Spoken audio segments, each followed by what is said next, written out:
Bismillahirrohmanirrohim. Alhamdulillahi robbil alamin. Vassalatu vassalamu ala nabiyyina Muhammad va ala alihi va sahbihi ajma'in va ba'd. Alloh subhanahu va taolodan yordam so'rab, Sha'bon oyidagi 32 foyda degan kichkina bir kitobchadan dars qilayotgan edik. Mana shu kitobchamizda inshaalloh darsimizni davom ettiramiz. Alloh taolo o'zi darsimizni davomli va manfaatli qilgan bo'lsin. Xo'p, mana o'tgan safargi darsimizda biz demak yuqorida 30 ta foydani aytib o'tdik. Ana shu yerdagi o'ziga xos endi ba'zi bir xiloflarda ham, ba'zi o'rinlarda ham gapirib o'tgan bo'ldik. Xo'p, endi hozir biz siz bilan 31-foyda haqida gaplashamiz. Bu foyda qanaqa foyda? Eshiting. Yawmush shak huwa yawmus salasi min Sha'ban. Xulosasini aytadigan bo'lsak, biz Sha'bonda 30-kuni, ya'ni mana shu 30-kuni shak kuni bo'lib qolsa, ya'ni roza kuni bo'ldimi yoki bo'lmadimi, ikkilanib qoldik. Ana shu kuni shak kuni deb aytiladi. Mana shu kuni roza tutish mumkin emas. Chunki Ammor radhiyallohu anhu aytganki, hadis keladi. Kim shak kunida roza tutsa, Abul Qosimga osiy bo'lib degan. Ya'ni Rasululloh sallallohu alayhi vasallamda nazar tutib aytganlar. Abul Qosimga osiy bo'libdi deb turib aytgan Buxoriy rivoyati. Demak, ana shu yawmush shak qaysi kuni? Mana shuni hozir biz 31-foydada ishora qilib aytamiz. Aytayaptiki, Shayx Munajjid hafizahulloh, yawmush shakki huwa yawmus salasina min Sha'ban. Shak kuni u Sha'bonda 30-kuni. U shak kuni qanaqa bo'ladi deb aytadigan bo'lsak, buni bizga tushuntirib aytayaptiki, iza g'umma alan nasi falam yarawil hilal. Agar insonlarda ustida bulut bo'lsa, ya'ni bulut qoplab qolsa, masalan osmonda bulut shunday ko'payib ketdi, oyni ko'rish imkoniyati yo'q. O'zi asli Ramazonda biz kalendar bilan tutmaymiz. Masalan, yuqoridagi darslarimizda ham aytdik buni. Balki nima bilan tutishimiz kerak? Oyni ko'rishlik bilan. Faman shahida minkum shahra falyasum. Kim oyni ko'rsa keyin roza tutsin dedi-da. Bo'lmasa bo'ldi, roza tutmaydi. Demak, o'z-o'zidan oyni ko'rsa keyin roza tutamiz ekanmi? Shuning uchun ham oyni ko'rishimizdan oldin roza tutish mumkin emas. Lekin oyni ko'rishimizga imkoniyati yo'q bo'lsa-chi. Masalan, bulut bo'lib qoldi yoki shunday chang to'zon ko'tarilib ketgan bo'ladi ba'zi diyorlarda, sahro diyorlarida. Endi xo'p, hozir misol uchun nima bo'lyapti? Odamlarga g'umma alannas, insonlarga shunday bulut qopladi yoki chang to'zon ko'tarildi. Oyni ko'rishmadi. Mana shu kunda yawmush shak deb turib nomlandi. Nima uchun shak kuni deb nomlandi deyilsa, li'annahu mashkukun fi. Chunki bu kunda shak bor. U Sha'bonda oxirgi kunimi yoki Ramazonda birinchi kunimi degan shak bo'ladi. Chunki oy ko'rilmadi-da. Endi bu kunda roza tutish harom bo'ladi. Tushunali-ya, bu kunda roza tutishlik harom bo'ladi. Illa liman kana lahu 'adatun min siyam ka yuwafiqal ithnayn aw al-khamis. Demak, mana shu shak kunda roza tutish mumkin emas, harom ekan. Illo bir kishining odati bo'lsa, masalan, dushanba yoki payshanba kuni roza tutayotgan bo'lsa. Endi bu odam, masalan, shak kuni deb e'tiborga olayotgan kunimiz, u odamni dushanba kunisiga yoki bo'lmasa payshanba kunisiga to'g'ri kelib qoladigan bo'lsa, u odam roza tutaversin deb aytiladi. Tushunarliga, bo'lmasa yawmush shak kunida roza tutish mumkin emas. Chunki bu haqida rivoyat kelgan. Mana Ammor radhiyallohu anhu aytadiki, "Man soma yawma shakki faqad asa Abul Qosim sallallohu alayhi vasallam." Kim shak kunida roza tutadigan bo'lsa, Rasululloh sallallohu alayhi vasallamga osiy bo'libdi deb turib aytganlar. Bu demak 31-foyda. Bu mana shu gapirganligimiz. Xo'p, mana shu hozir hadisda aytganimiz, bu hadis Imom Buxoriy rahimahulloh xo'p jazm siyg'asi bilan muallaq holatda rivoyat qilgan va Abu Dovud rahimahulloh buni vasl qilib, ya'ni sanadini muttasil qilib turib keltirgan. Demak, shak kuni ana shu ekan. Bir odam o'z-o'zidan shap beti apil-tapil xuddi tomdan tarasha tushganda ana shu kuni roza tutib olsa bo'lmaydi. Lekin boshqa kuni bilan ulab turib roza tutsa bo'laveradi. Demak, faqat ana shu kuni xos kun qilib turib roza tutib olsa bo'lmaydi. Xo'p, tushunarliga.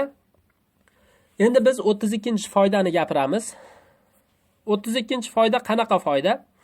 Xo'p, aytayaptiki, waqa'at fi shahri Sha'ban ahdasun wa hawadithu azimatun minha. Endi Sha'bon oyi shunday bir oddiy oy emas u deyapti. Balki Sha'bon oyida ko'p voqealar, katta-katta hodisalar yuz bergan. Mana shu hodisalarning yuz berishidan mana Ramazon oyi hijratning 2-sanasida farz bo'lishi. Sha'bon oyida farz bo'lgan. Tahvirul qiblati min Baytil Maqdis ila al-Masjidil Haram sanata isnayn min al-hijra. Endi qibla Baytul Maqdis dedi. Qibla hijratning 2-sanasida Baytul Maqdisdan nimaga burildi? Ka'batullohga burildi.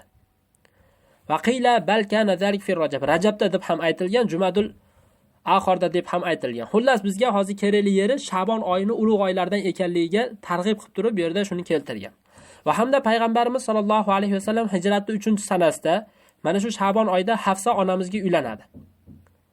Hop, 4-foyda, ya'ni 4 mana shu Sha'bon oyida bo'lgan voqealardan bittasi G'azvatu Banil Mustaliq. Ya'ni Banil Mustaliq, Mustalaq jangi, ya'ni Mustaliq degan qabila bilan Rasululloh jang qilgan, hijrat 5-sanasida bo'lgan. Ana shu jangda ham mana shu Sha'bon oyida bo'lganligi. Va bu oyda ko'p futuhatlar ham bo'lgan, ya'ni fath bo'lgan. Hop, undan keyin hijrat 9-sanasida Tabuk jangini bo'lishi. Va Rajab oyi va kanat fi Rajabda bo'lgan deb aytiladi. Va yana Rasul sallallohu alayhi vasallam Madinaga Ramazon oyida qaytib kelgan. Va Sha'bon oyida ham qaytib kelgan degan gaplar ham bor. Bundan boshqa yana qancha nimalar bor. Ya'ni mana shu Sha'bon oyida ko'p voqealar bo'lgan, ko'p futuhatlar bo'lgan. Futuhat degani, ya'ni bir shaharlar fath bo'lishi, shunga o'xshagan katta ya'ni narsalar, voqealar yuz berganda. Xullas, mana shunga cheklandi hozir muxtasar bo'lishi uchun, qisqaroq bo'lib qolishi uchun. Xo'p, endi biz mana shu yerda bu yerda mana Shayx Munajjid hafizahulloh bir 3-4 qatorlik bayt keltirgan ekan. Mana shu baytni ya'ni aytib qo'yamiz. Bu o'zi aslida arab tilini bilgan odam uchun qalbiga nihoyatda bir mustahkam o'rnashib qoladi. Chunki buning ichida balog'at bor, sarf bor, nahv bor, ko'p ma'lumot bor-da. Shuning uchun ham hozir mana baytlarni bergan. Bu bayt degani she'r degani o'zbekchasiga. Bu ya'ni yaxshi ma'nodagi she'r. O'zi aslida she'r aytishlik mumkin emas, lekin bu yaxshi ma'nodagi bo'lsa bo'laveradi. Xo'p, aytayaptiki: "Mado Rajabun va ma ahsanta fih va hada shahru Sha'ban al-mubarak. Faya man dayya al-awqat jahla bi hurmatiha afiq wahdar babarak." Rajab oyi ham o'tib ketdi mana. Haqiqatan Rajab oyi o'tib ketdi. Hozir Sha'bon oyidamiz. Ey inson, sen mana shu Rajab oyida yaxshi bir tuzi quruq amal qilib olmading. Endi mana bu muborak bo'lgan Sha'bon oyidamiz. Mana shu Sha'bon oyining hurmatini bilmasdan, Sha'bon oyini darajasini bilmasdan vaqtlarda zoya qilgan bechora inson, o'zingga kel. Halok bo'lishingdan ehtiyot bo'l. Vahdar bavarok, halok bo'lishdan ehtiyot bo'l deyapti. Fasawfa tufariqul lazzati qasra va yuxlil mautu karahan minka darak. Ey inson, sen yaqinda majburan butun lazzatlardan ajralasan. O'lim seni o'zingni yashab turgan hovlingdan, joyingdan shunday ajratib olib ketadi. Demak, tadarak mastata'ta minal xatoya bi tawbati muxlisin waj'al madarak.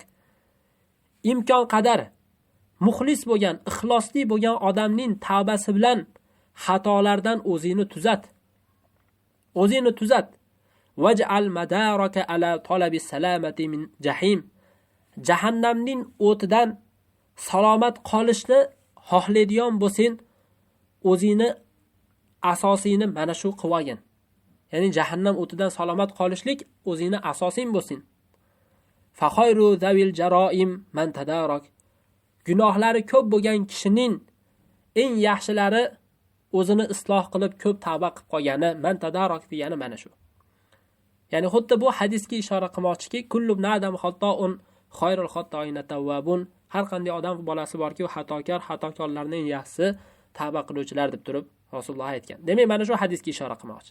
Demak, mana shu bilan hozir biz siz bilan mana Sha'bon haqidagi 32 ta foydani gaplashib chiqib tugatib bo'ldik. Alhamdulillah. Endi Alloh subhanahu va taolodan so'rab qolamizki, Alloh taolo bizga tavfiq bersin. O'zi yaxshi ko'radigan, o'zi rozi bo'ladigan amallarga o'zi Alloh taolo tavfiq bersin. Va bizni Ramazonga sog' salomatda, iymonda, ofiyatda yetkizsin. Alhamdulillahi robbil alamin. Mana shu bilan inshaalloh bu kichkina kitobchamizdan darsimiz tugadi. Inshaalloh bir xulosa qilib qo'yishlikka harakat qilamiz. Vallohu alam. Subhanakallohumma va bihamdika la ilaha illa anta astag'firuka va atubu ilayk. Assalomu alaykum va rahmatullohi va barakatuh.